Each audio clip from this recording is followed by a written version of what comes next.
క్రీస్తువారి నామమున మీ అందరికీ నా వందనాలండి. హల్లెలూయా. మరి ప్రశాంతి గారు కూడా రావాల్సింది కోరుతున్నాం.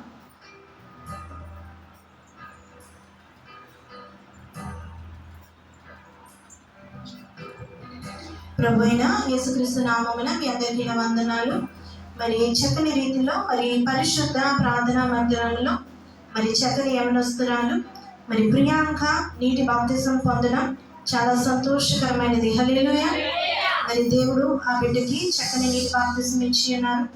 మరి కుటుంబాన్ని ప్రభు దీవించిన కాక మన మధ్యలో ఉన్న ప్రకాష్ గారు మరి బ్లెస్సీ కూడా రావాల్సిందిగా కోరుతున్నా. కుటుంబం అంతా దేవుడు ఏర్పరిచి ఇక్కడ నిలబెట్టాడు కాబట్టి ఇక్కడ నుంచుంటే మరి ఎంతో సంతోషం. హల్లెలూయా.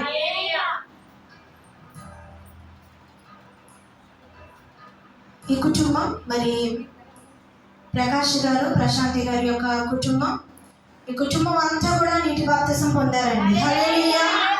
దేవుని రాకడ సమయంలో ఈ కుటుంబం అంతా ఎత్తబడుతుంది. ఈ కుటుంబం అంతా ఆయన యొక్క రక్త మాంసాల్లో పాలు పొందుకుంటూ ఉన్నారు. ఈ కుటుంబం అంతా కూడా యేసుక్రీస్తు వారిని తమ సొంత రక్షకునిగా అంగీకరించారు. హల్లెలూయా. ఇది కేవలము దేవుని ప్రణాళిక చొప్పున జరిగింది. దేవుడు ఏర్పరుచుకున్న కుటుంబంగా ఈ కుటుంబం మనందరికీ కనబడుతూ ఉన్నది. హల్లెలూయా.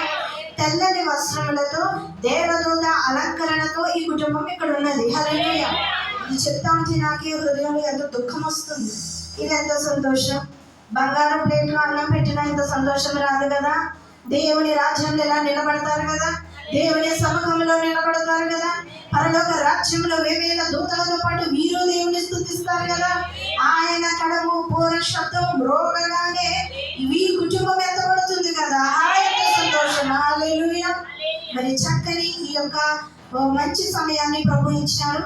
మరి ప్రియాంక పేరు మార్చడం జరుగుతుంది. మరి ప్రియాంక పేరును తండ్రి యొక్కయు కుమారుని యొక్కయు పరిశుద్ధ దేవుని నామమున ప్రశస్తగా మార్చడం జరిగింది. హల్లెలూయా. హల్లెలూయా. మనోళ్ళందరికీ ఏ పేరు పెడతారా? ప్రశస్త. మరి ప్రశస్తమైనవన్నీ మీ వెలిగిస్తాడు దేవుడు. హల్లెలూయా. ఎన్నో ఇస్తాడు. ప్రశస్త, తన పేరు శ్రేష్ఠ, తన పేరు ప్రశస్త. అబ్బా, ఆశీర్వాదాలన్నీ మా ప్రశాంతి గారి కుటుంబానికి. హల్లెలూయా. యెషయా గ్రంథము 54:12 మాణిక్య మణులతో నీ కోట కొమ్ములను, సూర్యకాంతములతో నీ గుమ్మములను కట్టుదును, ప్రశస్తమైన రత్నములతో నీకు సరిహద్దులు ఏర్పరచుదును. హల్లెలూయా. మరి ప్రియాంక విషయంలో దేవుడు మాణిక్యం ఇస్తాడట, కోట కొమ్ములు, సూర్యకాంతములు ఇస్తాడట, చక్కని ప్రశస్తమైన రత్నాలు. అమ్మ మందిరం కూడా రత్నాలు తెచ్చి, ఓకే, దేవుడు అట్టిగా నిన్ను ఆశీర్వదిస్తాడు. దేవుడు దీవించబోతూ ఉన్నాడు. నీకు సరిహద్దులు ఏర్పరచును. ప్రశస్తమైనవన్నీ దేవుని చిత్తంలో ఉన్న ప్రశస్తమైన ఆశీర్వాదములతో దేవుడు ఈ బిడ్డను నింపును గాక. హల్లెలూయా. మరి ఈ బిడ్డను బట్టి దేవుడు దీవించును గాక.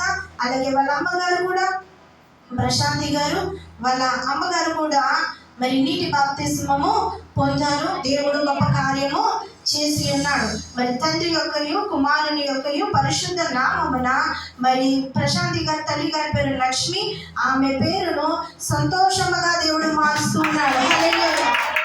చాలా సంతోషం. అందరూ నవ్వుతున్నారు, అందరూ సంతోషములే. దేవుడితో మాట్లాడే ప్రతి ఒక్కరూ సంతోషములే. మరి ఆమె మొఖంలో ఉన్న విచారాన్ని కొట్టివేసి దేవుడు సంతోషాన్ని ఇచ్చాడు. ఇవాళ ఉదయకాలం మంది బీచ్కి వెళ్ళినప్పుడు అక్కడ నుంచి ఆమె సంతోషం ప్రారంభమైపోయింది. నడవలేకపోయారు, ఆయాస పడిపోయారు, కాలు బాగోదు. ఆమె అయినా సరే అలసట ఆమెలో లేదు, సంతోషంతోనే ఉన్నారు ఆమె. అందుకని ఆమె పేరు సంతోషముగా మార్చబడింది. తండ్రి యొక్క కుమారుని యొక్క పరిశుద్ధ నామమున పరిశుద్ధ ప్రార్థనా మందిరంలో ప్రియాంక అనబడే ప్రశస్తను అలాగే సంతోషమ్మ గారిని ఈ మందిరంలో చేర్చుకోవడము జరిగినది. హల్లెలూయా. మరి వీరి విషయంలో ప్రతి విషయంలో ఆత్మీయ తల్లిదండ్రులుగా దేవుడు ఏర్పాటు చేసిన సంఘ కాపరులుగా ప్రతి విషయంలో మేము నిలబడతాం. దేవుడు మాకు ఇచ్చిన బాధ్యతలు నెరవేరుస్తాం. హల్లెలూయా. ఇక్కడ నుంచి ప్రతి ఒక్క ఆయన రక్త మాంసాల్లో పాలు పొందుకునే అర్హత, యోగ్యత దేవుడు వీరి కుటుంబానికి అనుగ్రహించి ఉన్నాడు. దేవుడు ఈ మాటలను దీవించి ఆశీర్వదించును గాక. హల్లెలూయా.